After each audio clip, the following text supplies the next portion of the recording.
हरे कृष्ण कृष्ण कृष्ण हरे हरे। भक्तबृंद, आजकेर भिडियोते रयेछे हिंदू पंजिका अनुसारे श्रावण मास हलो बांगला मासेर चतुर्थतम मास। एटी अत्यंत शुभ मास। श्रावण मास हिंदुदेर जन्य एकटी विशेष मास, कारण एई मासे अनेक गुरुत्वपूर्ण उत्सव पड़े। श्रावण मास हलो शिवेर मास। पुरो मासटी शिव भक्तदेर जन्य उद्यापनेर समय। श्रावण सोमवार आरो गुरुत्वपूर्ण हये ओठे। सारा देश जुड़े शिव मंदिरे भीड़ जुड़े ओठे। এই শ্রাবণ মাসের প্রত্যেকটি সোমবার 2025 সালে শ্রাবণ মাস শুরু হয়েছে 18 জুলাই শুক্রবার থেকে এবং তা শেষ হবে 17 আগস্ট রোববার। তা অবশ্যই শ্রবণ করবেন। এই শ্রাবণ মাস চলাকালীন ভুলেও এই দিনে অর্থাৎ এই শুভ দিনে আপনারা ভুলেও তুলসী তলায় জল দেবেন না। কোন কোন দিনে তুলসী তলায় জল দেবেন আর কোন কোন দিনে তুলসী তলায় জল দেবেন, কোন কোন শুভ দিনে তুলসী তলায় জল দেওয়া উচিত নয় শ্রাবণ মাসে, তা অবশ্যই আপনাদের শ্রবণ করা অত্যন্ত জরুরি। নইলে এই শুভ দিনগুলোতে যদি আপনারা তুলসী তলায় জল অর্পণ করেন তাহলে শ্রীমতী তুলসী দেবী অত্যন্ত রাগান্বিত হতে পারে। এর ফলে পরিবারের দুর্ভাগ্য অমঙ্গল ডেকে আনতে পারে। তাই অবশ্যই শ্রাবণ মাস চলমান কোন কোন দিনে আপনারা ভুলেও তুলসী তলায় জল অর্পণ করবেন না আর অবশ্যই শ্রবণ করবেন। শ্রাবণ মাস যেহেতু হিন্দু ধর্মে একটি গুরুত্বপূর্ণ মাস বলে মনে করা হয়, তাই এই মাস ভগবান শিবের পুজোর জন্য অত্যন্ত গুরুত্বপূর্ণ। তা অবশ্যই শ্রবণ করবেন। প্রত্যেক সোমবারে কি তুলসী তলায় জল দেওয়া উচিত, শাস্ত্র কি বলছে তা অবশ্যই আপনারা ভক্তি সহকারে শ্রবণ করবেন। কারণ হিন্দু ধর্মের তুলসী গাছকে অত্যন্ত পবিত্র ও পূজনীয় বলে মনে করা হয়। তুলসী ভগবান বিষ্ণুর অত্যন্ত প্রিয়। দেবী লক্ষ্মীর বাস এই গাছে। শ্রাবণ মাস মহাদেবের অত্যন্ত প্রিয় মাস। হিন্দু ধর্মের বিশ্বাস এই মাসে মহাদেবের পুজো করলে তিনি অত্যন্ত প্রসন্ন হন। যে ভক্ত শ্রাবণ মাসে অন্তর থেকে মহাদেবের জলাভিষেক করে ঈশ্বর তার প্রতি সন্তুষ্ট হন এবং কাঙ্ক্ষিত ফল প্রদান করে। পবিত্র শ্রাবণ মাসে আপনারা কিভাবে তুলসী তলায়, কোন দিকে তুলসী তলায় জল অর্পণ করবেন, কোন দিনে তুলসী তলায় জল অর্পণ করবেন না, তা অবশ্যই ভক্তি ভালোবাসা শ্রদ্ধা দিয়ে শ্রবণ করুন। ধর্মীয় বিশ্বাস অনুসারে শ্রাবণ মাসে তুলসী তলায় এই দিনে জল দেওয়া বা তুলসী পাতা তোলা সম্পূর্ণরূপে নিষিদ্ধ রয়েছে। তা অবশ্যই ভিডিওটিতে আপনারা শুরু থেকে শেষ পর্যন্ত ভক্তি সহকারে শ্রবণ করবেন। আর চ্যানেলে নতুন হয়ে থাকলে দয়া করে চ্যানেলটিকে সাবস্ক্রাইব করবেন, লাইক করবেন, কমেন্টে ভক্তি ভালোবাসা শ্রদ্ধা দিয়ে জয় শ্রী বিষ্ণুর জয়, জয় শ্রীমতী তুলসী দেবীর জয় বা জয় ভোলানাথের জয় লিখে দিতে ভুলবেন না এই শুভ দিনে। তো অবশ্যই ভিডিওটি আপনারা শুরু থেকে শেষ পর্যন্ত ভক্তি সহকারে শ্রবণ করুন। 2025 সালের 18 জুলাই শুক্রবার থেকে শুরু হবে এই শ্রাবণ মাস এবং তা চলবে 17 আগস্ট রবিবার পর্যন্ত। যেহেতু শ্রাবণ মাস হিন্দু ধর্মের অন্যতম একটি গুরুত্বপূর্ণ মাস, ভক্তরা এই মাসটিকে ভগবান শিবের জন্য স্বর্গকৃত করে রেখেছেন। হিন্দু শাস্ত্র মতে তুলসী গাছের গুরুত্বপূর্ণ ভূমিকা অনেকটা রয়েছে। হিন্দু ধর্মে বাস্তুশাস্ত্রে তুলসী গাছকে অত্যন্ত শুভ একটি গাছ বলে মনে করা হয়। প্রত্যেকটি হিন্দু বাড়িতে তুলসী গাছ রয়েছে। সকাল সন্ধ্যা নিয়মিত পুজো অর্চনা করা হয়। তুলসী গাছের গোড়ায় জল দেওয়া হয়। তুলসী গাছের গোড়ায় ধূপ ধুনো দেওয়া হয়। বিশ্বাস করা হয় তুলসী গাছকে পুজো করলে লক্ষ্মী দেবী অত্যন্ত খুশি হন, পাশাপাশি নারায়ণের আশীর্বাদও লাভ করা যায়। কিন্তু বাস্তুশাস্ত্র মতেই তুলসী গাছের বেশ কয়েকটি নিয়ম পালন করতে হবে এই শ্রাবণ মাসে। যদি আপনারা শ্রাবণ মাসের এই নিয়মটি পালন না করেন তাহলে বাড়িতে আর্থিক দুঃখ কষ্ট থেকেই যাবে, অর্থাৎ বাড়িতে কখনো সুখ সমৃদ্ধি লাভ হবে না। তা অবশ্যই সতর্ক থাকবেন এবং জানবেন শ্রাবণ মাসের কোন কোন দিনগুলোতে আপনারা তুলসী গাছে জল অর্পণ করবেন না। অবশ্যই শ্রবণ করুন শ্রাবণ মাসের কোন দিনগুলোতে অবশ্যই তুলসী গাছে জল দেওয়া একেবারেই উচিত নয়। শ্রাবণ মাসের প্রতিটি রবিবার তুলসী গাছে জল দেবেন না। রবিবার হলো সূর্যের দিন। বাস্তুশাস্ত্র মতে রোববার তুলসী গাছে জল দিতে নেই। অবশ্যই মনে রাখবেন শ্রাবণ মাসে যে রোববার পড়ে সেই রোববার আপনারা ভুলেও তুলসী গাছে জল দেবেন না। যে 4টি রোববার রয়েছে সেই 4টি রোববার কিছুতেই তুলসী গাছে জল অর্পণ করা যাবে না। যদি আপনারা জল অর্পণ করেন তাহলে পরিবারে দুর্ভাগ্য নেমে আসতে পারে। তা অবশ্যই সতর্ক থাকবেন এবং এটি অশুভ বলেই মনে করা হয়। এমনকি রবিবার তুলসী গাছের পাতাও ছিঁড়বেন না। একইভাবে মনে রাখবেন শ্রাবণ মাসের একাদশীর দিনেও তুলসী গাছে জল অর্পণ করতে নেই। শ্রাবণ মাসের একাদশী কবে রয়েছে তা অবশ্যই শ্রবণ করুন। প্রথমে রয়েছে কামিকা একাদশী, অর্থাৎ শ্রাবণ মাসের কৃষ্ণপক্ষের একাদশীর নাম হচ্ছে কামিকা একাদশী। অর্থাৎ এই একাদশীর ব্রত পালন করতে হবে আপনাদেরকে 21শে জুলাই সোমবার। অর্থাৎ 21শে জুলাই সোমবার শ্রাবণ মাসের কৃষ্ণপক্ষের একাদশীর দিন আপনাদেরকে সতর্ক থাকতে হবে। অর্থাৎ তুলসী গাছে কিছুতেই জল অর্পণ করা যাবে না এই কামিকা একাদশীর দিন, অর্থাৎ সোমবার। আর সোমবার যেহেতু শ্রাবণ মাসের প্রথম সোমবার পড়েছে, তা অবশ্যই সতর্ক থাকবেন। এই দিনে বিষ্ণু ও মা লক্ষ্মীর পুজোর মাধ্যমে একাদশী ব্রত পালন করা হয়। এই ব্রতের মাধ্যমে মনস্কামনা পূরণ ও অর্থ লাভ হয়। তাই কামিক একাদশীর দিন শ্রাবণ মাসের প্রথম সোমবার পড়েছে, তা অবশ্যই সতর্ক থাকবেন। তুলসী গাছে এই শুভ দিনে আপনারা কিছুতেই জল অর্পণ করবেন না। এবং দ্বিতীয় একাদশী কবে পড়েছে? শ্রাবণ মাসের শুক্লপক্ষের যে একাদশী রয়েছে তা হচ্ছে পবিত্রা রোপণী একাদশী বা পুত্রদা একাদশী। এই ব্রতের দিন আপনারা সতর্ক থাকবেন। এই ব্রত চলমান আপনারা কিছুতেই তুলসী গাছে জল অর্পণ করবেন না বা তুলসী গাছ স্পর্শ করবেন না।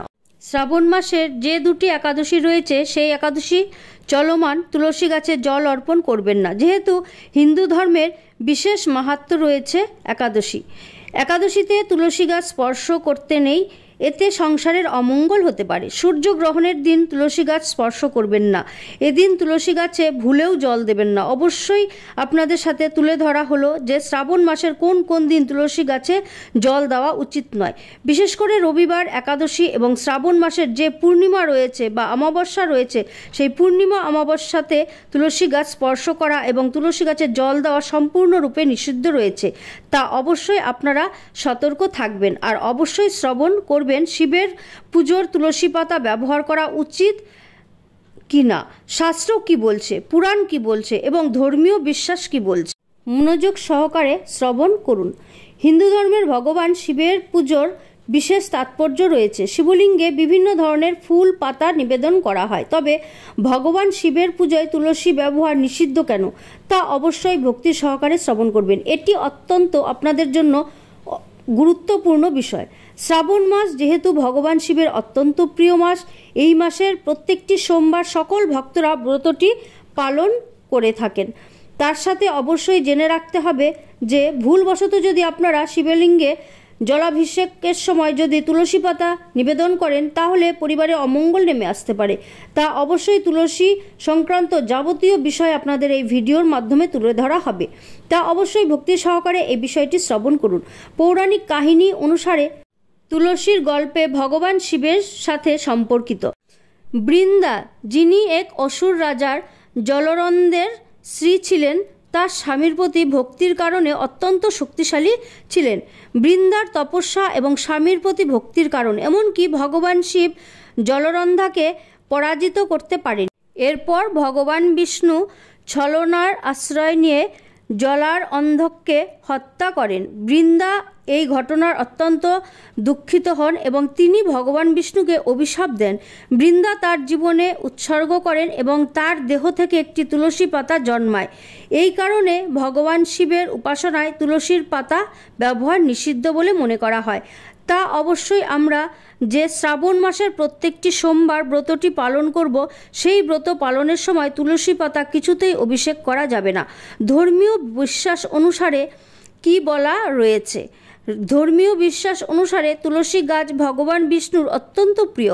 ভগবান বিষ্ণু এবং তুলসীর মধ্যে অত্যন্ত পবিত্র সম্পর্ক রয়েছে বলে বিবেচিত রয়েছে। যেহেতু ভগবান বিষ্ণু এবং ভগবান শিবের বিভিন্ন রূপ এবং পূজা পদ্ধতি রয়েছে, তাই ভগবান শিবের পুজোয় তুলসী পাতা ব্যবহার করা যাবে না। আধ্যাত্মিক দৃষ্টিকোণ থেকে তুলসী পাতা ভগবান বিষ্ণুকে নিবেদন করা যায় না। অন্যদিকে বেলপাতা, ধুতরা এবং ভাঙের মতো জিনিস ভগবান শিবকে নিবেদন করা হয়। এতক্ষণ আপনারা শ্রবণ করলেন যে শ্রাবণ মাসের কোন কোন দিন তুলসী গাছে জল অর্পণ করা যাবে না, আর শ্রবণ করলেন শিব পুজোয় কেন তুলসী পাতা ব্যবহার করা যাবে না।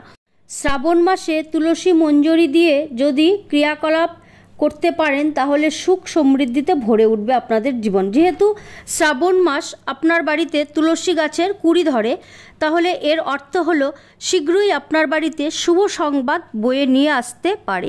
শ্রীহরি বিষ্ণুর পুজো তুলসী পাতা নিবেদন করার নিয়ম রয়েছে, তবে ভুল করেও ভগবান শিবকে তুলসী পাতা নিবেদন করা উচিত নয়, তা অবশ্যই সতর্ক থাকবেন। যদিও শ্রাবণ মাস হলো ভগবান শিবের আরাধনার মাস, কিন্তু যদি আপনার বাড়িতে এই তুলসী গাছে যদি কড়ি আসে তাহলে বুঝবেন যে আপনার ঘরে সুখ শান্তি এবং সমৃদ্ধি আসতে চলেছে। তুলসী গাছে কুঁড়ি দেখা ইঙ্গিত যে ভগবান লক্ষ্মীনারায়ণের আশীর্বাদ আপনার বাড়িতে রয়েছে এবং শীঘ্রই সম্পদের পথ খুলে যাবে। আর অবশ্যই জানবেন শ্রাবণ মাসে তুলসী সংক্রান্ত কাজ কিভাবে করলে বাড়িতে সুখ সমৃদ্ধি ভরে থাকবে। যদি জীবনের সমস্যা শেষ না হয় তাহলে শ্রাবণ মাসে তুলসী গাছের কুঁড়ি দিয়ে ঘরের বাস্তু দোষ দূর করবেন। এর জন্য একটি পাত্রে জল নেবেন এবং সেই পাত্রে তুলসী কুঁড়ি রাখবেন। এখন পুরো বাড়িতে সেই জলটি ছেটাবেন। দেখবেন অবশ্যই বাড়ি থেকে যত ধরনের নেগেটিভ এনার্জি রয়েছে সব কিছু দূরীভূত হবে শ্রী বিষ্ণুর কৃপায়। আর অবশ্যই মনে রাখবেন শ্রাবণ মাস চলমান, যদি আপনার বাড়িতে তুলসী গাছ না থেকে থাকে তাহলে অবশ্যই তুলসী গাছটি শ্রাবণ মাসের বৃহস্পতিবার অবশ্যই বাড়িতে লাগাবেন। যে ঘরে তুলসী গাছ থাকে সেখানে পরিবেশের শুদ্ধতা বজায় থাকে। শ্রাবণ মাস বাড়ির ঈশান কোণে তুলসী গাছ লাগানো অত্যন্ত শুভ হতে পারে। শাস্ত্রের জন্য তুলসী গাছ অত্যন্ত উপকারী। আবার শাস্ত্র বলছে তুলসী গাছ লক্ষ্মীনারায়ণের সঙ্গে সম্পর্কযুক্ত। মনে করা হয় যে বাড়িতে তুলসী গাছ থাকলে সেখানে সুখ সমৃদ্ধি বজায় থাকে। জীবনের সুখ সমৃদ্ধির জন্য বাড়ির আঙ্গিনায় তুলসী গাছ লাগানো উচিত। অবশ্যই আপনারা শ্রাবণ মাসের যে কোনো বৃহস্পতিবার তুলসী গাছ লাগাবেন। বাড়িতে তুলসী গাছ থাকলে কখনো অর্থের অভাব থাকে না। এই শ্রাবণ মাসে আপনারা অবশ্যই বাড়িতে তুলসী গাছ রোপণ করুন, এটি অত্যন্ত শুভ হতে পারে আপনাদের জন্য। আর শ্রাবণ মাস চলমান যদি তুলসী তলায় এই ক্রিয়াকলাপটি করতে পারেন তাহলে বিশেষ করে আপনাদের ভগবান বিষ্ণুর আশীর্বাদ পাবেন। এর ফলে বাড়িতে অর্থাৎ জীবনের সুখ শান্তি সমৃদ্ধি সব কিছু উন্নতি করতে পারবেন। কিন্তু মনে রাখবেন তুলসী গাছে যে দিনগুলোতে আপনাদের সাথে তুলে ধরলাম সেই দিনগুলোতে কিছুতেই তুলসী গাছে জল অর্পণ করবেন না। প্রথমত শ্রাবণ মাসের তুলসী তলায় যা যা করতে পারেন: তুলসী মঞ্চে প্রদীপ জ্বালাবেন। প্রতিদিন সন্ধ্যায় তুলসী মঞ্চে গৃহের প্রদীপ জ্বালানো অত্যন্ত শুভ, এর ফলে গৃহে দেবী লক্ষ্মীর আগমন হয়। তুলসী মন্ত্র জপ করবেন, ওম তুলসী নম এবং ওম ভগবতে বাসুদেবায় নম, এই মন্ত্রটি জপ করতে পারেন। শ্রাবণ মাসে তুলসী গাছের কাছে কিছু মিষ্টি জিনিস নিবেদন করবেন। এছাড়াও প্রতিদিন স্নানের পর তুলসী গাছে জল দেওয়া উচিত। কিন্তু যেসব শুভ দিনে শ্রাবণ মাসে তুলসী গাছে জল দেওয়া উচিত নয় সেই সব দিন তুলসী গাছে জল দেবেন না।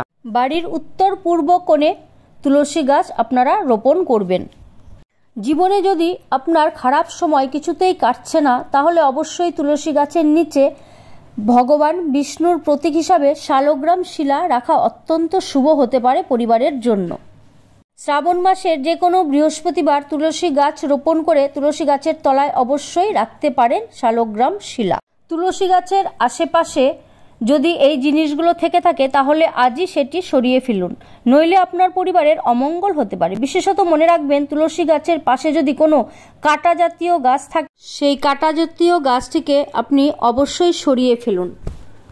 তুলসী গাছের পাশে কখনোই শিবলিঙ্গ রাখতে নেই। তুলসীও যদি 33 কোটি দেবদেবতার সমান, তা অবশ্যই তুলসী গাছের পাশে কখনো শিবলিঙ্গ রাখবেন না। বিশেষ করে মনে রাখবেন তুলসী গাছের পাশে কখনোই ঝাড়ু রাখতে নেই। মনে রাখবেন এতে আপনার বিপরীত হতে পারে। এই ছিল আজকের ভিডিওটি ভালো লাগলে অবশ্যই চ্যানেলটিকে সাবস্ক্রাইব করবেন, লাইক করবেন, কমেন্টে ভক্তি ভালোবাসা শ্রদ্ধা দিয়ে জয় শ্রী শ্রী তুলসী দেবীর জয় লিখে দিতে ভুলবেন না এই শুভ দিনটিতে। এবং ভিডিওটি আপনার আত্মীয় ভক্ত এবং বন্ধুদের সাথে অবশ্যই শেয়ার করবেন। সুস্থ থাকবেন, সতর্ক থাকবেন। জয় শ্রীকৃষ্ণ।